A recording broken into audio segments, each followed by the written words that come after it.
Welcome to True Crime Unleashed. What we got going down in Devil's Den in Arkansas is truly tragic.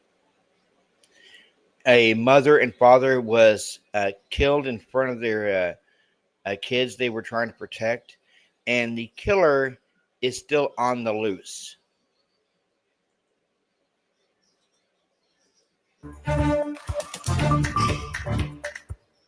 Tragedy at Devil's Den State Park. A mom and dad killed over the weekend while walking with their young daughters. Right now, as that family grieves, an urgent search for that suspect continues tonight. Yeah, we're here to walk you through what we know about the investigation and what we're still working to learn. And we want to start with the lives lost. Clinton and Kristen Brink just moved to Prairie Grove with their young daughters from out of state. The city confirming Monday they started water service July 16th.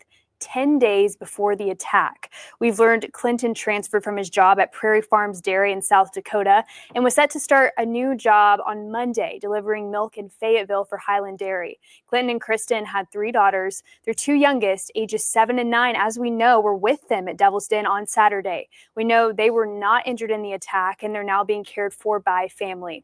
We're hearing from the Brinks family tonight. In a statement to CNN, they say, quote, "The family is asking for privacy during this very difficult time as they grieve and learn how to navigate this new reality. They ask that if anyone has any information at all that will help the investigation, to please contact the proper authorities immediately." Clinton and Kristen died heroes, protecting their little girls, and they deserve justice. They will forever live in all of our hearts. 5 News has just learned that the FBI is joining in this investigation and the manhunt. A spokesperson telling us FBI Little Rock is helping state police with its investigation by providing additional manpower and specialized resources. Now, the Bureau says questions should be directed to state police, the lead agency on this investigation right now. And speaking of questions, we're getting many from you there at home. We have asked state police for an interview today so you can get answers straight from the source. Yeah, as of Monday evening, ASP hasn't responded to our request. Their last update came Sunday afternoon.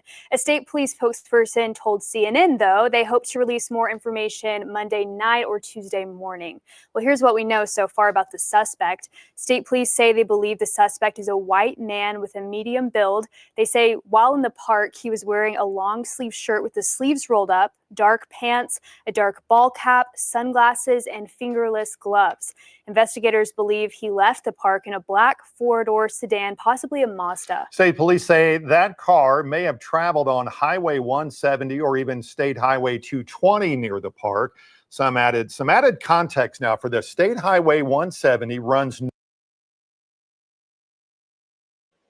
What is up with these traveling killers?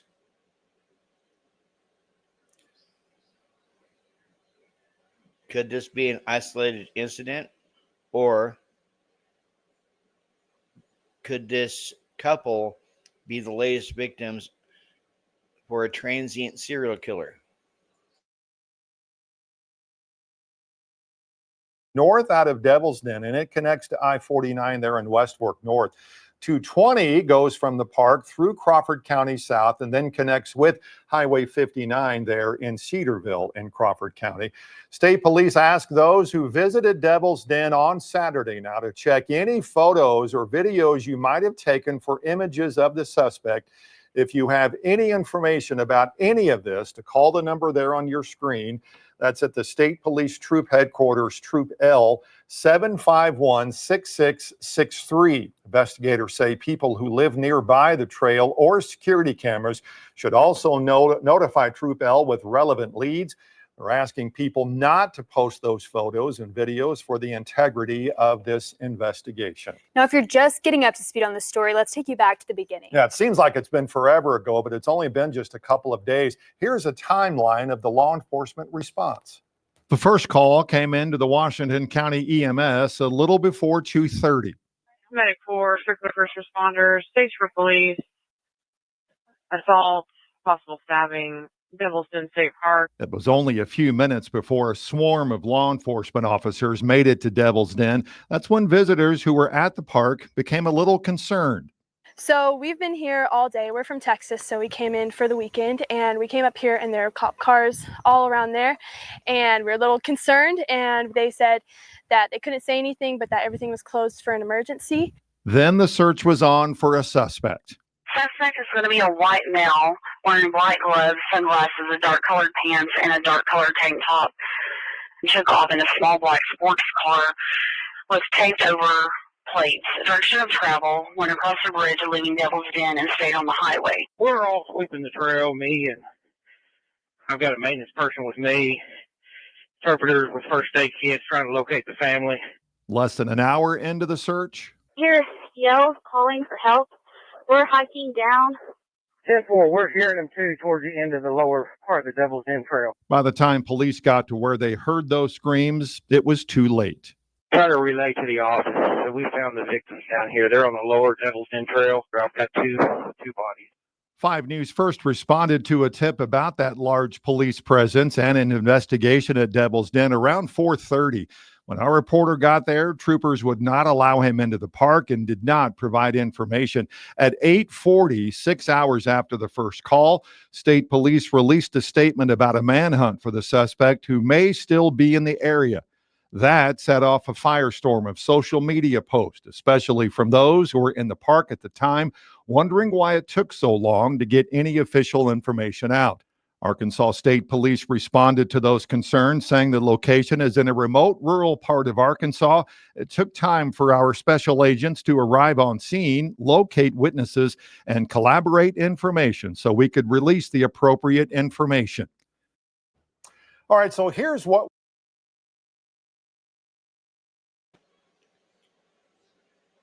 they should have done is try to find that couple before it was too late.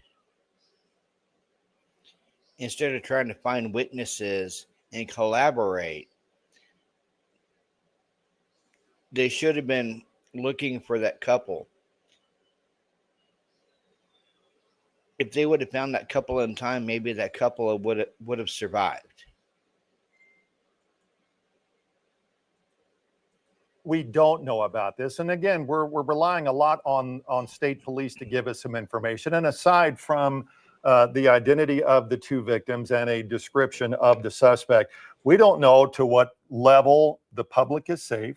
We don't know if this was a planned attack, if it was not a planned attack, and we just don't know where the investigation stands right now. And we also don't know if this was targeted, if this was random, and a lot of people, I think, are just kind of feeling afraid because they don't know if they're safe on these trails or if they live in the area. And we have a lot of those same questions too. And we've been reaching out to lots of different agencies, but they're all referring us back to ASP, who just hasn't shared any.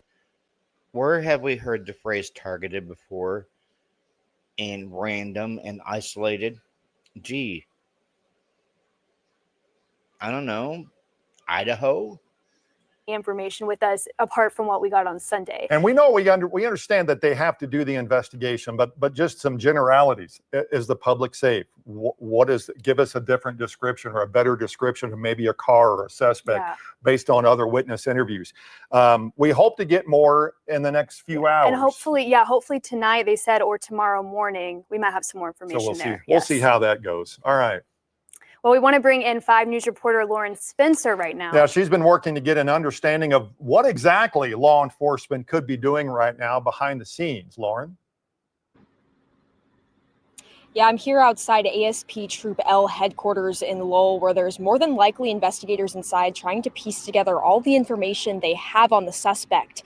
After speaking with Patrick McCall today, a private investigator, he says that investigators are using all the tools in their toolbox that could be trail records, that could be tech records, to try and identify and locate the suspect. He says investigators likely began with the basics, building a timeline of the victim's movements, speaking with any park visitors or staff, and collecting footage from trail cameras or surrounding businesses.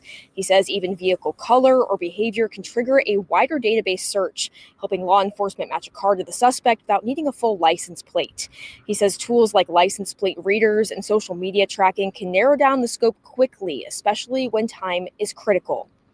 Basically combing through these 2 victims' lives in their past city that they lived in. They're going to be going through employment records, speaking to previous employers, previous neighbors, family members. They're going to be interacting with everybody to kind of lead up to, days before this, weeks before this, and then minutes before this happened. Who did they interact with? Looking at cell phone records, looking at social media, doing a deep dive. All right, so Lauren, we have a pretty vague description of what the suspect was wearing, as well as the car that the suspect was allegedly driving at the time. We also know he covered up his license plate with some duct tape or some electric tape. What is that telling this expert about the level of planning? Yeah, McCall told me that he was certain that the suspect did some sort of counter surveillance. He probably had been to the park before, McCall had said. He could have even been an avid hiker, he said. And he did say that he did tape up his license plate, but at some point he would have had to remove that tape. Point said, hey, there's 2 cameras leading in. That's why I'm blocking my license plate, or that's why I'm disguising my vehicle. But obviously, some point before he got there, he had a live license plate that was visible. So police are definitely probably going to track that. And then a lot of the databases the police have access to with license plate cameras, such as Flock, you can put in a vehicle's color and then narrow down the search that way. As for where they're at in the investigation, he says that police are keeping things very close to the vest right now, but he says it's only a matter of time before they find the vehicle, then they can move the investigation forward. Darren, Morgan, back to you. All right, thank you for that, Lauren. Our team has been working to bring you every angle of this story since Saturday when we were the first on the scene. 5 News reporter Claire Everbach spent Monday back out at Devil's Den State Park trying to get a feel of the amount of law enforcement still out there. Very obvious that something was going on, and we didn't know what. Thought maybe somebody had an accident on a trail, maybe they fell or something like that. Those are the words of visitors who were at Devil's Den State Park Saturday when 43-year-old Clinton David Brink and 41-year-old Kristen Amanda Brink were attacked and killed while hiking. Law enforcement says the couple had recently. You couldn't hear somebody screaming from being stabbed. You thought it was somebody maybe had an accident or fell down. Odd. Moved to Prairie Grove.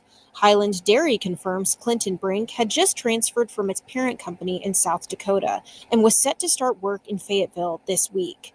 It is very unfortunate, and our hearts just go out to the family and the victims. Everyone that witnessed that. It's just, our hearts break for them. And we love to hike. We love to go out on trails. We love to go hiking with family, and it really puts it's very somber out here. Police say the Brinks were walking with their 2 daughters, just 7 and 9 years old. Both girls are now safe and with family.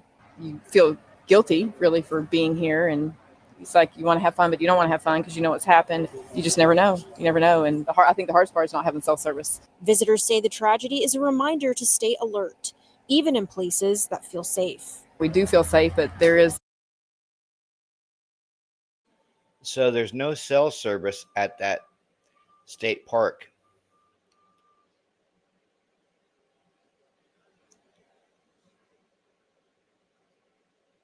Very, very interesting. A false sense of security sometimes. Have some way of communication and go in numbers and just don't be too lax on it. And if you have a gut instinct and you see something's not right, you have to speak out. Others say they've noticed extra patrols throughout the park this weekend and appreciate the response. They're doing a great job, coming through, talking to us. The park rangers came by the campsites and talked to us. And so they've been very, very present and active in trying to, push through and do the best job they can with the circumstance. State police continue searching for a white male suspect, described as having a medium build and last seen wearing a long sleeve shirt with sleeves rolled up, dark pants, a baseball cap, sunglasses, and fingerless gloves. Based on witness statements, he is believed to have been driving a black 4-door sedan. Well, it's been interesting to hear from campers throughout this whole thing, Sure. people in the park, because when this first happened, we talked to someone who said that she got to the park with a big police presence there, and she was told you go on the trails and it's fine, and wasn't told about While what's this going was all on. going on, Yes. And so then now we know that the trails had been all shut down. Now I think they're working towards at least opening Mhm. some. Obviously, people are there at the park today. So Very interesting. You heard that the gentleman say that those who are at the park, and it's open for camping, that there is a heavy police presence there. Park rangers are there. Other folks are there as well too, letting the park users know exactly what's going on. If anything, that's going to be the safest place to go camping for the next several yes, days is at that heavily park. patrolled for And sure. so it's at least that part is working out to where if you are going to Devil's Den, you're going to know all about this, and you're going to be told about this, and here's where you can go and here's where you can't go. Yes. So yeah. And that's working out pretty well. yeah. And hopefully, again, that we'll have more information to Right. share pretty soon on this. But before we go, we'll give you one more look at the suspect description. State police, again, believe he's a white man with a medium build. They say while in the park, which again, remember, they're asking you to check your photos and Sure. videos. So this is what you're looking for. Someone wearing a long sleeve shirt with the sleeves rolled up, dark pants, a dark ball cap, sunglasses, and fingerless gloves. And again, as you heard Claire mention, they believe that he left the park in a black four-door sedan, possibly a Mazda. State police asked those who did visit Devil's Den on Saturday to check any photos, any videos that you might have been taken during your hike along these trails for images of the suspect. And if you have any information or any of these videos or pictures, please contact Troop L State Police Headquarters there in Lowell, 751-6663. Investigators say if you do live nearby the trail or security cameras, that you notify Troop L with relevant leads. They're asking you also not to post those photos and those videos on any social media, at least for now, to protect the integrity of this investigation. Our team's working hard around the clock to bring you the latest information on this. You can find continuing coverage on our 5 News Plus Smart TV app, and of course, on all of our digital platforms as well. All right, we will be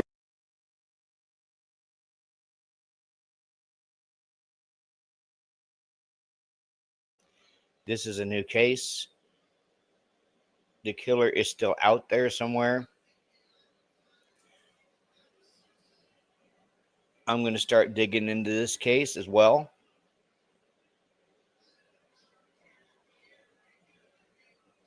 And it's truly sad that these 2 young girls, 7 and 9, lost their mother and father to a madman.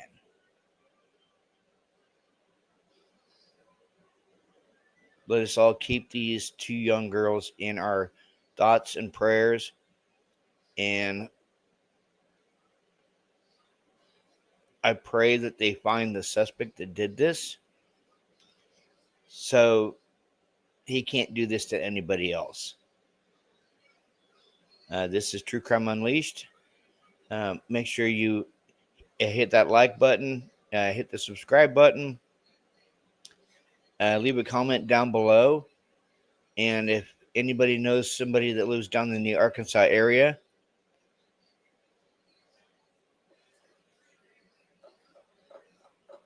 or if you know who the person that did this,